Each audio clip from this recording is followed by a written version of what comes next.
Second video, guys. This is Infinite Awareness here, giving you advice and assistance once again on how to alleviate any turmoil or anything that's attached to you that doesn't belong to you. So my intention is to liberate you out of these constraints, and so your life can be more conducive in the direction that you want it to be, where you want it to be.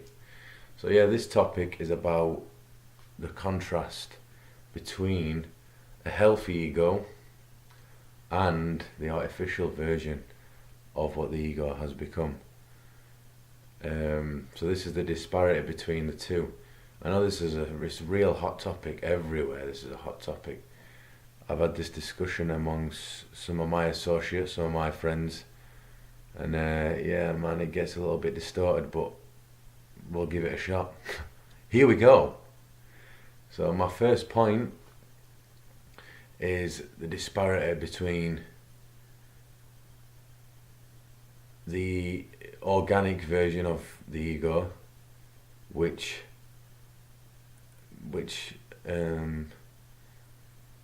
is, and it's something intrinsic, the intrinsic version of the ego, which is an expression of God. So it's like you're a focalized expression of a conduit for God, basically projecting itself into this holographic domain, having an experience at a central node point of itself. That is the healthy organic ego, the thing that, using an example, the music artists, the way they express themselves on stage. You know, your favourite band, let's pick, I don't know, Guns N' Roses, say for example, Slash, the way he transmits the emotion, energy in motion, the electrodes from his magnetism, we are magnetism, a toroidal field of magnetism, a holographic vessel of transmitting the ethereal, right, from a transcendental abode, which is actually deeper in to be without. It's not up. That's dogmatic, and that's making, again, that's part of the artificial version of the ego, to externalize your environment. If there is a you conquering something other than what you are. That's another thing, that's another example of the artificial ego. But when there's artists expressing themselves on stage, that's a whole different thing. That's not the artificial ego. That's not the thing that's been deeply instilled in us neurally. That has its own volition almost. That's not you. That's not the expression of your sublime divine self, what the self is. That is the disparity between the two. There's a huge contrast. But yeah, basically the organic one is just expression, the full capacity of expression of what you are through the heart. Expressing the dance of what you are as a toroidal field of magnetism, pulsating and emanating a high vibratory frequency. These are very cliched terms now, I know this, but I just want to keep this simple. So yeah, that's my first point. Second point would be how they use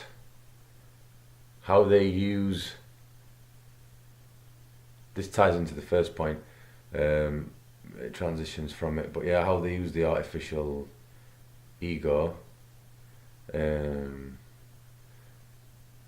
their advantage, to divide, basically, subsegregation and division.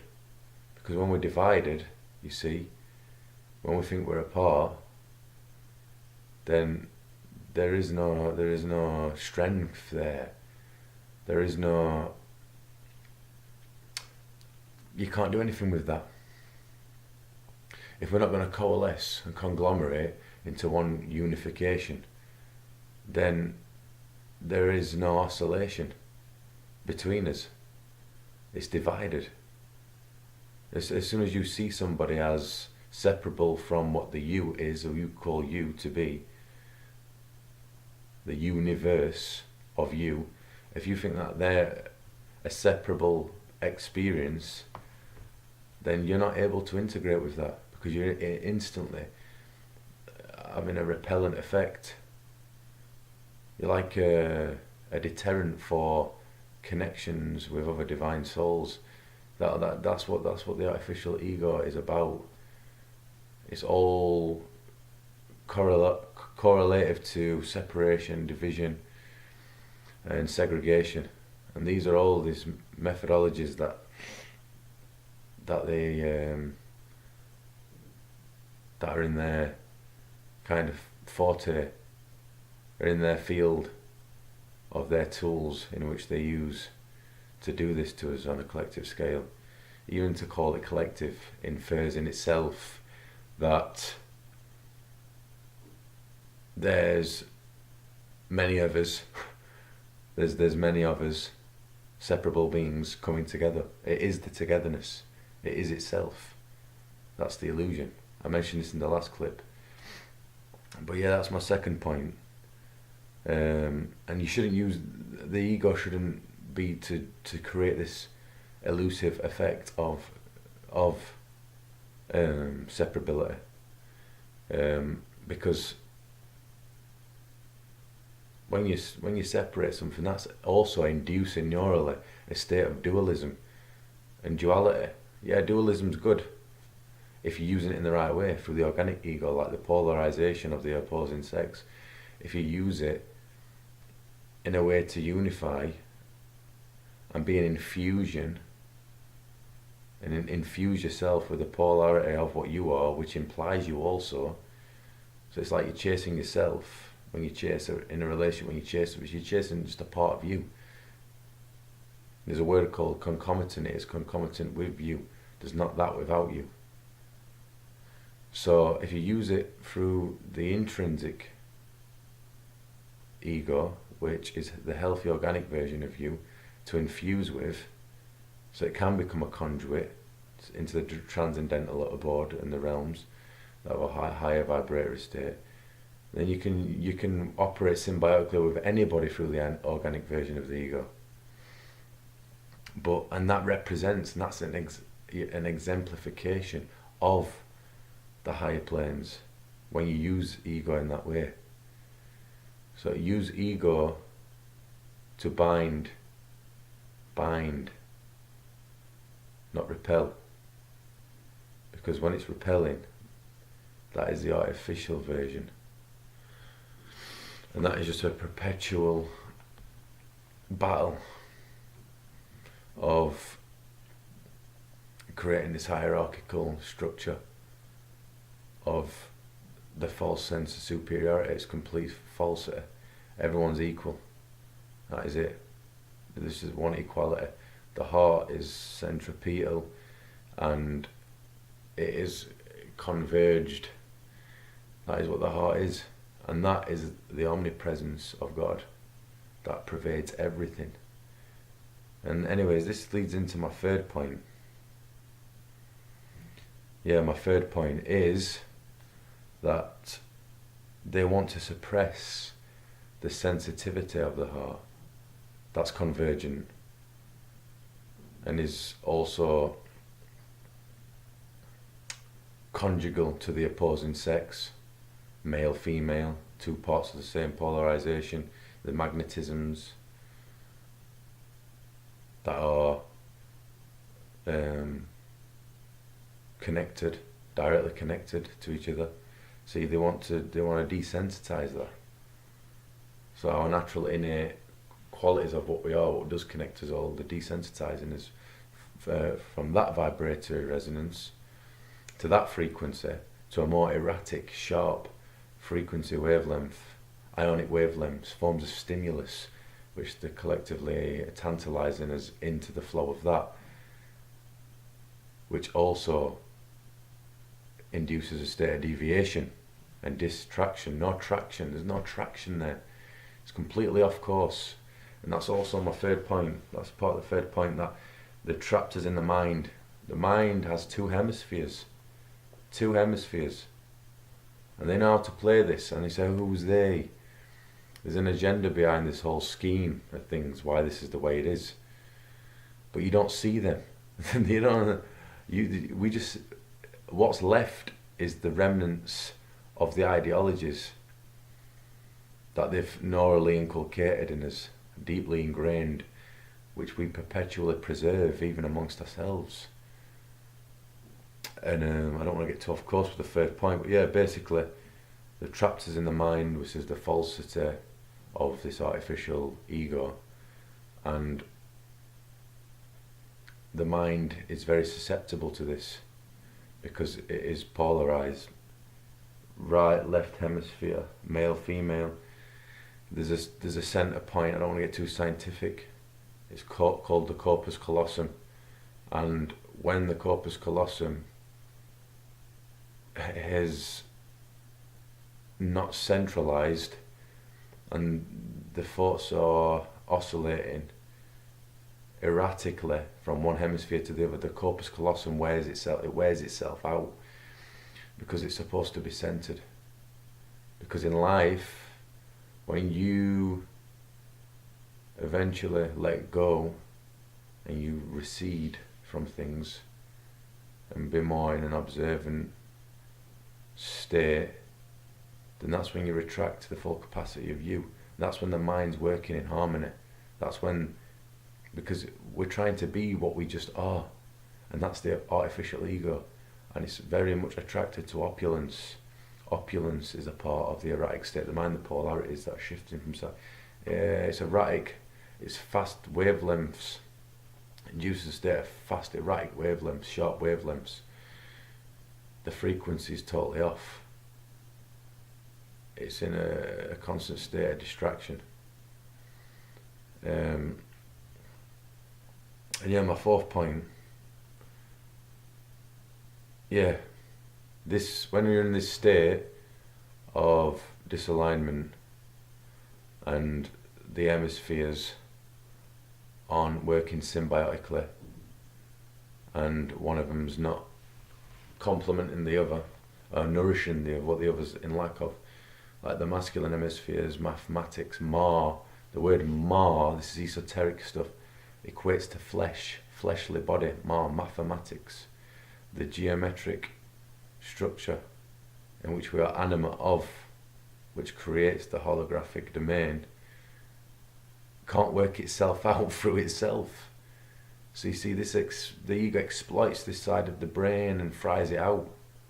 The feminine side is the womb, conceives information, synthesizes it, and then works in unison with the right hemisphere to work itself out in a more efficient, effective kind of way, not burning itself out. So this is how the hemispheres work. And I will get into more depth with this esoteric stuff on another clip. But this is mainly for advice that you can synthesize and that be applicable to your life, so that you can feel it more liberated within yourself, internally liberated. So you can think, oh yeah. So when you next go out, you can observe, you might be more observant, more reflective, not just subsumed by everything that's we're infiltrated by, subliminally. Just be more cognizant of it. The subliminal bombardment, the straight up deceit on the news. The news is telling you how you feel. It's telling you, it's saying, this is how you feel. This is what it's doing. It's just fear-inducing methods. And then what that does, it puts you into a primal trigger response.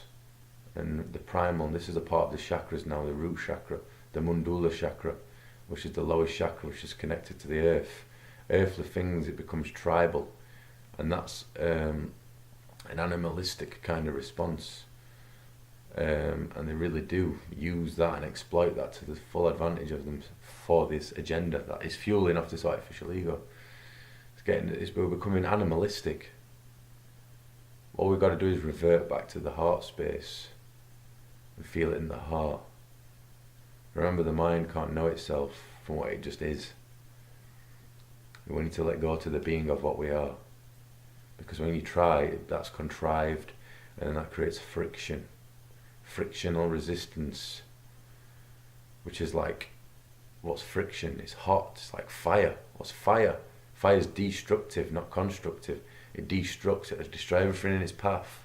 And that's what fire does. And that's what the mind will do to itself. All what I've mentioned is correlative with the corpus callosum getting burnt out, the erratic state of the hemispheres. It's all the ego, man. The ego's not. There's an argument on this. It's a hot topic. No pun intended there. The frictional resistance is a hot topic because people are, oh, ego's healthy though. You're expressing yourself. Yeah, but in exchange for what though? In exchange for the ostentatious veil. You know, that's encapsulating your mind, that you're identifying with materialistic things, again, that are just frivolous. There's no value to them. Is that what you're doing it in exchange for? Because that's very evident that that's the toxicity of the artificial ego that has been instilled. It's not generative. It's not self-generative. Because when it's self-generative, it doesn't want anything else. It doesn't want to contract anything. It doesn't externalize itself. It just itself. Like Michael Jackson on stage. That is just the healthy version of the ego being itself for the expression of what it is. So, yeah, what else? Yeah, that's pretty much it. But these states that we're in, we're preserving amongst ourselves. I know of some friends that are in university. I've not been to university. I wouldn't bother. Everything that I've learned is through my own autonomy, because it resonates with the heart then. Because I'm not under the influence and subject to dogmatic infiltrations, and that's all we're doing. It's dogma and doctrines, indoctrination, instilling doctrine amongst us in a nation. And then we're becoming a product of that, a byproduct of that. And all these students, and the mind's becoming a symptom of something that they're not.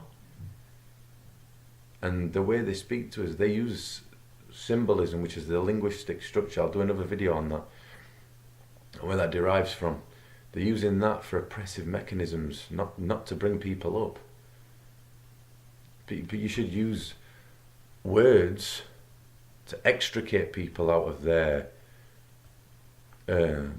constricted states, to expand them, not to use it as suppressive mechanisms to give you a sense of validity of who you are through someone else's lack. That is not the way at all. So yeah, guys, well, this one was the contrast of the healthy ego in contrast with the artificial ego. This is infinite awareness. This has been a nice topic. Hope you guys synthesize enough sufficient amount of information for this to reflect upon yourself and amongst your friends and who you think you are. Not who but what. Remember, not who but what. Thank you, guys.